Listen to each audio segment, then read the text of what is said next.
Unë nxita nga parafolsi zoti kryetar për të marrë fjalën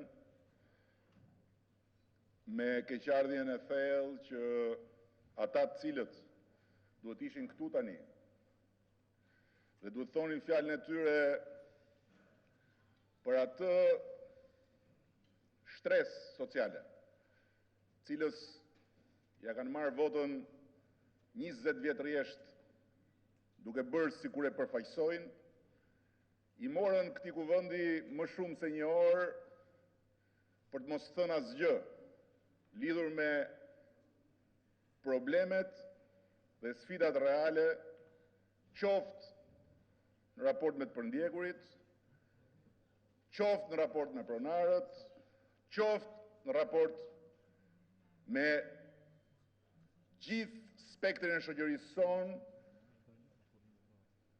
pasi u larguan nga qeveria duke na lënë një vend të rrënuar në çdo sektor dhe në çdo aspekt.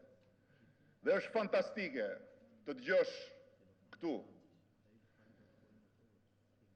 parafolsin, cilin spaku e përgëzoi për faktin që nuk u largua me të tjerët, po bëri sikur mbrojti interesin e atyre që edhe ai ka bërë sikur i ka përfaqësuar 20 vjet me radhë, të flas për çfarë po i bën kjo qeveri pronarëve dhe të përndjekur.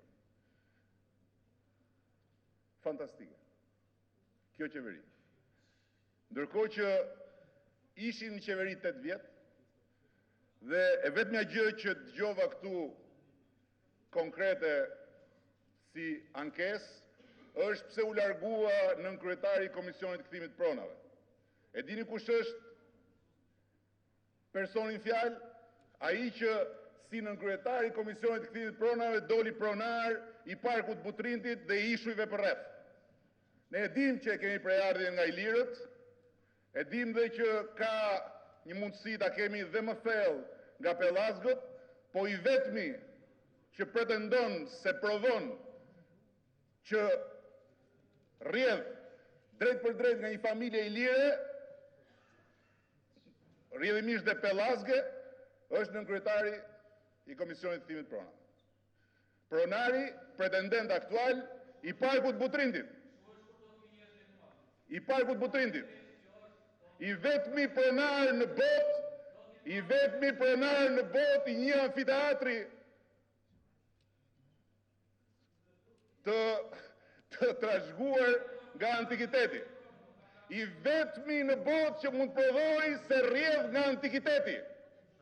Nënkryetari i Komisionit të Kthimit të Pronave, krah për krah me kryetarin e Partisë Republikane, që ka dhe sloganin Pron, familje, shtet e kudion. E kuptoni se çfarë ka mbajtur Shqipëria në qafë 8 vjet rresht apo? Njerëz cilët e kanë përdorur shtetin deri për absurditete. A e kupton se çfarë fole këtu apo? U mundove të mbrosh tezën se si vllai yt bashkëluftar në përpjekjen për pronarët është pasardhës i një familje antike. I vetmi pronar përfytyroni tani, përfytyroni të dali pronari i Kolosseut të Romës. Nga ana tjetër, dua që ta dëgjoni mirë dhe të përgëzoj përsëri që po qëndron aty, është nga një ran koherencë në raport me farsën që përfaqëson pronarët, është edhe kurajo për të vazhduar të përpiqesh të bësh sikur i përfaqëson. 25 dosje. 25 dosje kishit lënë për shqyrtim në mënyrë korruptive vitin e shkuar, kur ne erdhëm në qeveri, 7.000 dosje të pashqyrtuara në 20 vjet dhe në vetëm muajt nëntor dhjetor ne kompensuam tërësisht në bazë fondit që kishit përcaktuar ju, pronarët duke dyfishuar numrin e parashikuar prej jush që ja u keni marrë votën vit pas viti dhe për çfarë keni marrë votën që të merrni dhe pronën. Siç ja u keni marrë pronat në të gjithë Shqipërinë. Me 8 vjet qeveri dhe pushtet ku ka ndalë pronar në det, ka ndalë pronar në Bregdet, ka ndalë pronar Kalash, ka ndalë pronar Teatros Antik, ka ndalë pronar Kishash e Xhamish, njerëz të cilët provojnë se rrjedhin nga andej kur kanë zbritur nga tjetër kund në Tiranë dhe kanë marrë pushtetin. Nga ana tjetër, një fakt tjetër, fakt rënqedhës që duhet ju bënte ju që të kërkonit një ndjesë të madhe publike që jeni tallur 8 vjet rresht me pronarët. Fakti i prekshëm dhe i dukshëm i gjendjes ku ishte arkivi i dosjeve të gjitha atyre që 20 vjet i keni zvarritur në përgjyqe, 20 vjet i keni zvarritur në procedura, 20 vjet i keni zvarritur labirintet e korrupsionit tuaj. Dosjet në tokë. Shqipëria juaj digjitale nuk kishte lidhje me pronarët, nuk kishte lidhje me pronat. Asnjë regjistrim, unë jam i egzaltuar për një arsye shumë thjeshtë, se duhet të egzaltohesh e ti, po ti e mësuar ta marrësh fjalën vazhdimisht për pronarët dhe të bësh sikur i mbron. Normalisht unë mund ta marr shumë më qetë se nuk i kam thënë kur pronarëve 20 vjet që do t'ju kthejnë pronat 100%. Mund ta marr shumë më qetë sepse nuk kam në një koleg këtu që rrjedh nga antikiteti. Dhe s'kam asnjë mik pronar të teatrit Butrindit. Fakte. Dhe këto janë faktet. Gjendja e komisionit kthimit pronave, e arkivit pronave, gjendja e inventarit pronave, është akuza më e fortë që ju bëhet ju si pushteti i djeshëm i atyre që duhet kishin marrë pronën me kohë me vakt. Dhe në mënyrën më spektakolare, vini këtu, flisni për statusin, flisni për Strasburgun, flisni për Europën, a thua se gjitha na i lap gati. Ndërkohë që është fal Ministri Drejtësisë, Gjotë, lëre telefonin, është fal Ministri Drejtësisë, është fal zëvendës Ministri Drejtësisë, është fal grupit që ngritëm ne, që Strasburgu na dha mundësinë që ta shtym dhe një vit. Me përgëzime për planin që më në fund erdhi nga Shqipëria mbas 20 vjetësh se çfarë do të bëjmë me pronën. Mbas 20 vjetësh ata në Strasburg na thanë më në fund Shqipëria e pas ka një plan. Dhe paralajmërimi na ka ardhur në tavolinë i trashëguar nga qeveria jote, nga qeveria juaj, paralajmërimi se në qoftë se Shqipëria nuk do të vijë më në fund me një plan për pronat, atëre çdo çështje që do shkojë në Strasburg në mënyrë automatike do të jetë humbje për shtetin shqiptar. Këtë i bëti shtetin shqiptar. E keni degeneruar shtetin shqiptar në syt e çdo kancelerie dhe çdo institucioni evropian dhe vini këtu flisni për Europën. Unë po flas me fakte. Deshe fakte, po të them fakte. Dhe nga ana tjetër, po vitet për ndjekurit. Unë nuk e di ku ishe zotrote kur digje gjallë një i përndjekur politik. S'kam parë as të shkosh të takosh atë dhe tjerët. Kur kërkonin vetëm dëgjoheshin, nuk kam parë as të shkosh ta qash më pas. Por e kam kuptuar më vonë, sepse as ti, dhe nuk e kam fare personale që të kuptohemi, se është gjunaf që për muzikën e keqet fyllit ti biesh brimës fundit kavallit, po me që je këtu në sallë. As ti dhe as këta që këtu vinë në çdo tenjte dhe mundohen të marrin peng parlamentin me marzira, kishin një arsye. Pse? Sepse që nga viti 2009 keni nxjerrë 24 vendime qeverie për 12.760 dosjet miratura për të përndjekurit. Dhe e di çfarë keni bërë apo jo? Ju keni bërë atë që asnjë qeveri demokratike nuk mund ta bëjë kurrë. Dhe aq më pak ta bëjë një qeveri që thotë se rrjet nga vullneti i asaj shtrese. I keni rindar të përndjekurit politik në klasa brenda klasës tyre, duke bërë që një pjesë t'i jepni këstin e parë, t'i jepni këstin e dytë, t'i jepni dhe benefitet tjera, kurse një pjesë tjetër mos t'i jepni asgjë, zero. Dhe kjo pjesa tjetër, e dini sa është apo jo? 2027 dosje të verifikuara prej jush, të pranuara nga i verifikim që duhet të merrnin paratë dëmshpërblimin, ndër cilat edhe dosja e tij që u doq. Dhe ju nuk i keni marrë parasysh. Për çfarë arsye? Për arsyen më të thjeshtë në botë, se ju, forca juaj, koalicioni juaj, pushteti juaj, leadershipi juaj nuk ka lidhje fare me vuajtjet e regjimit komunist. Zero. Zero. Zero. Ju jeni shëmbulltyra më karikaturale e regjimit komunist. Ju jeni mbeturinat më të shëmtuara të regjimit komunist. Ju jeni ajo çka provon se ç'i ka bërë regjimi komunist i vendi, duke lënë pas më shumë se 20 vjet këtë lloj mbeturine, që këtu vjen edhe kalbzon procesin demokratik në Shqipëri qysh prej 20 vjetësh. Se po mos ishte kështu, të paktën do të kishte qenë ndershëm me këta. Ato para që keni dedikuar, t'ja u kishit dhënë të gjithë njësoj. Se të gjithë njësoj e vuajtën burgun dhe torturat e atij regjimi. Kur ju tjerët i keni marrë atij regjimi, çfarë keni dashur? Me në krye atë që ju merr juve për hunde edhe sot e gjithë ditën. Dhe sot e di çfarë po bëjmë ne? Ne po bëjmë pikërisht këtë. Po vendosim drejtësinë që ju u mohuat atyre njerëzve.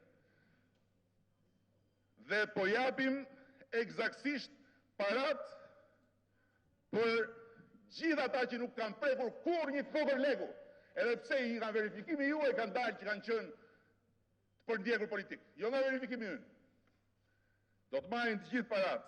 Dhe me që do një shifra, po t'jap dhe një shifrë tjetër. Kjo aleanca për Shqipërinë Europiane dhe kjo qeveri nuk ka lindur nga asnjë spekulim dhe nga asnjë manipulim. As me të përndjekurit, as me pronarët. Por e ka marrë qysh ngryhet herës zotimin se do t'i jap fund farsës, qoftë me njërën palë, qoftë me palën tjetër. Dhe e kemi thënë shprehimisht, ua kemi thënë atyre shprehimisht, nuk e themi sepse duam votat tuaja, por për ne kjo është çështje e sensit të barazisë përpara drejtësisë. Dhe ne sot jemi krenar se në 6 muaj i kemi dhënë më në fund shqiptarëve një qeveri që udhëhiqet nga sensi i drejtës. Kjo është gjëja më e madhe që kanë fituar shqiptarët në këto 6 muaj, sensin e drejtës. Dhe shikoni këtu tani, 8 vjet pushtet, ju, e dini kur e keni pasur buxhetin për të përndjekurit, buxhetin vjetor, më të madh se tonin, vetëm një herë. Dhe e dini kur, vetëm në vitin zgjedhor 2013. Dhe e dini pse? Sepse u vendosët nën presionin ton si opozit, presion i vazhdueshëm për t'ju ardhur në ndihmë atyre që digjesin. Dhe nga frika se do humbisnit disa vota, nga ata që i keni verbuar me propagandë idiote, antikomuniste, shtuat fondin. Ndërkohë që në raport me ju ne sot jemi përpara tyre plotësisht krenarë për dy arsye. E para sepse kemi dedikuar, pavarësisht krizës ekonomike dhe financiare ku na e lat vendin, fondin më të madh për dëmshpërblimin e të përndjekurve në të gjithë historinë e qeverisë demokratike të vendi, dhe e dyta sepse ne nuk ju kemi marrë kur votën atyre duke ju thënë që ne jemi ata që ju përfaqësojmë. Janë dy arsye shumë të forta dhe unë e mora fjalën këtu për t'i nënvizuar këtë arsye, jo sepse përsëri shpresoj që ndonjëri nga ata sot do mendoj ndryshe nga dje dhe nesër do na hapi votën ne. Por sepse dua t'ja përcjell këtë mesazh të gjithë shqiptarëve. Ka dy palë këtu në këtë kuvend. Njëra palë është ajo që vjen këtu çdo të njëjtë apo kurdo kur ka seancë për të debatuar dhe për të vendosur për Shqipërinë. Një palë tjetër është ajo që vjen këtu në çdo seancë për të prishur çdo lloj mundësie për debat për Shqipërinë dhe për të penguar çdo vendimarrje në të mirë Shqipërisë. Ky është dallimi mes nesh dhe jush. Einstein është shumë i madh për të futur mes jush dhe meje, po unë di një shprehje tjetër për atë që ndan budallëkun nga Mençuria, që thot distanca mes ne dyve. Për sa i përket temës, e para është fantastike që ju gjithë bashkë merrni fjalën këtu dhe pretendoni etik.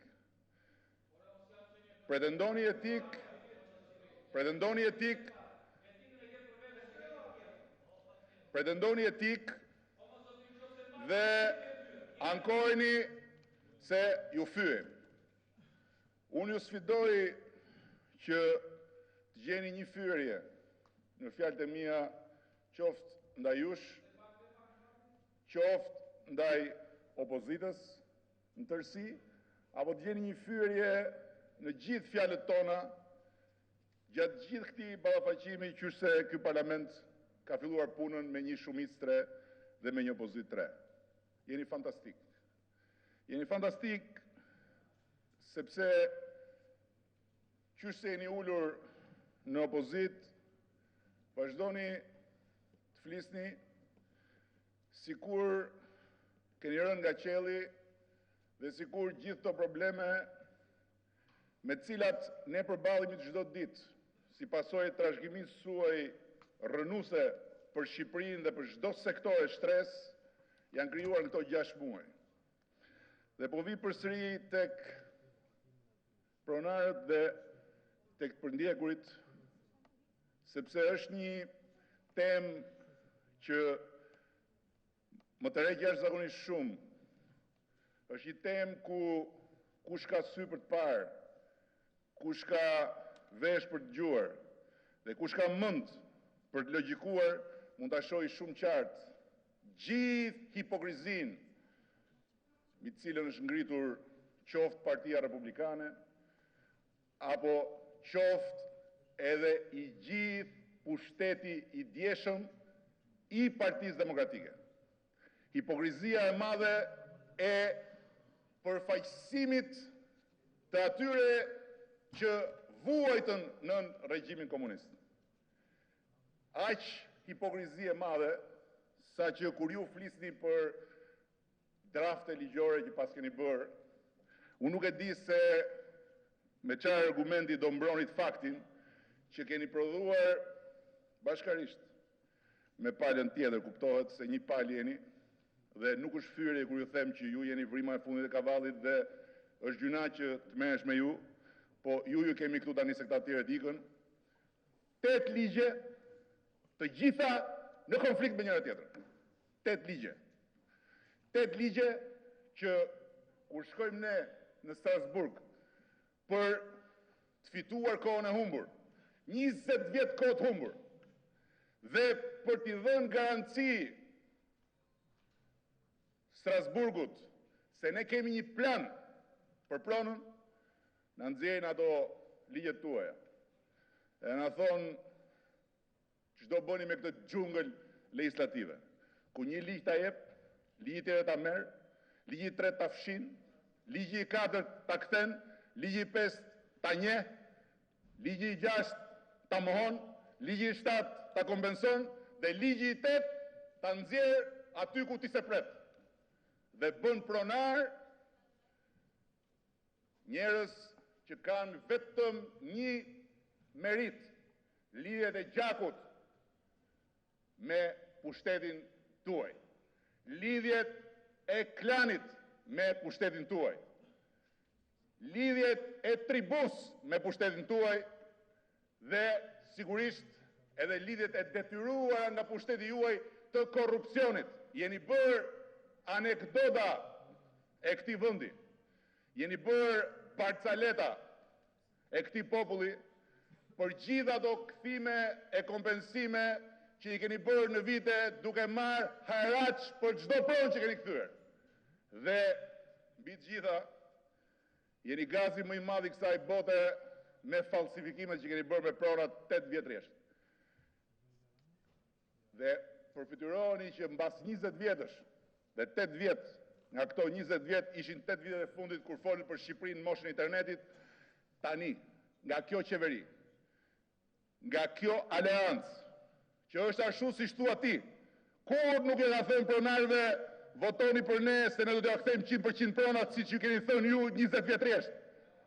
Kur nuk e ka thënë për djegëve votoni për ne se ne kemi vuajtur më shumë se ju. E pra kjo qeveri ka filluar inventarin, e kuptoni? E keni lënë pa inventar. E keni kthyer Shqipërinë 2 herë si pronë. 28.000 km2 ka Shqipëria. Ju keni njohur 50.000 km2. E kuptoni çfarë keni bërë ju apo jo? Keni njohur prona sa në gjithë Ballkanin. Keni futur në konflikte të pafundme shqiptar, vrasjet për arsyet pronës në vite, se keni qef të flisni për vrasjet ju. Vrasjet për arsyet pronës në vite, për konflikte pronësie, dini sa janë zotëria apo jo? Që ke qenë 8 vjet në pushtet. Sa janë? Sa janë? Sa janë? Sa janë? Thuaj shifrën sa janë? Sa konflikte pronësie kanë përfunduar në vrasje për shkak të leshelisë që keni bërë ju? Që keni bërë ju në fillim të viteve 90, që keni bërë ju më pas. Mira e mira. Mbi 8.000 vrasje. Shqiptar me shqiptar. Për çështje pronësie. Dhe keni gojë ju. Vini dhe flisni këtu, edhe i tregoni kësaj qeverie që në 6 muaj ka bërë më shumë se në 8 vjet duke vendosur, ta them unë çka ka bërë. Ka bërë atë që thash dhe më parë. Ka vendosur në themel të marrëdhënies së shtetit me pronarët dhe me të përndjegurit sensin e drejtës. Dhe po bën atë që pavarësisht krizës ku e lat ju vendin, pavarësisht lakut borxheve që ja lidhët në qafë Shqipërisë, dhe që ne po i zgjidhim muaj pas muaj, ka akorduar buxhetin më të madh në 20 vjet për të përndjegurit. Ndërkohë që ju, ta thashën parë, vetëm në një vit keni dhënë buxhet më të madh në 2013 për votat. Kur filluat të dridheshin nga frika se ato grevat dhe ato vetë flijimet do t'ju humbisin ato vota. Turbi madh. Unë e përsëris dhe ne do ta përsërisim këtë jo 3, po 30, 300, 3.000 herë që ta dëgjojnë të gjithë shqiptarët. Ta dëgjojnë ata që kanë, jo 3 herë, po kanë 25 vjet që dëgjojnë ty dhe dëgjojnë atë plakun tënd që ju thoni vetëm ne ju kthejmë pronën. Vetëm ne ju dëmë shpërblejmë. Edhe bëni dhe shkur keni vuajtur. Po që keni vuajtur ju në kohën e komunizmit dhe lumat? Po që ke vuajtur ti në kohën e komunizmit? Po që ka vuajtur këma? Ju jeni vuajtja e madhe e gjitha tyre që juve ju kanë dhënë votën, e gjitha tyre që ju kanë besuar se do jepit pronat, e gjitha tyre që kanë kujtuar se do i dëmë shpërblenit vuajtjet, e gjitha tyre që keni arritur t'i gënjeni me sukses, dhe disi i keni gënjur përmes mësimeve të asaj partisë që pretendoni që rëzuat ju, dhe përmes ati instrumenti propagande që jam i bindur, ju e zotroni shumë më mirë, sepse i jeni ju sot e vetmja dëshmi e gjallë që në Shqipëri ka pasur regjim komunist. Jo ne. Jeni ju sot e vetmja shëmbëtyr e gjallë e politikës së trajtimit kundërshtarit si armik, e politikës së gënje, derisa ta bësh fakt, e politikës transformimit burime mediatike në burime palte dhe shpifjesh për kundërshtarët, e politikës përqa, dasi. Këta jeni ju. E me gjitha të përsëri për ta them, për të 14 fundit herë, ne jemi shumë krenar sot dhe është një mundësi fantastike për ty dhe për Partinë Republikane që të rish këtu, ta votosh këtë ligj dhe të ftoj të vish në inaugurimin e godinës së të përndjekurve politik që 20 vjet i latë në po të lagështirë nga dolën nga burgjet e Enverit. Ja, këta jeni.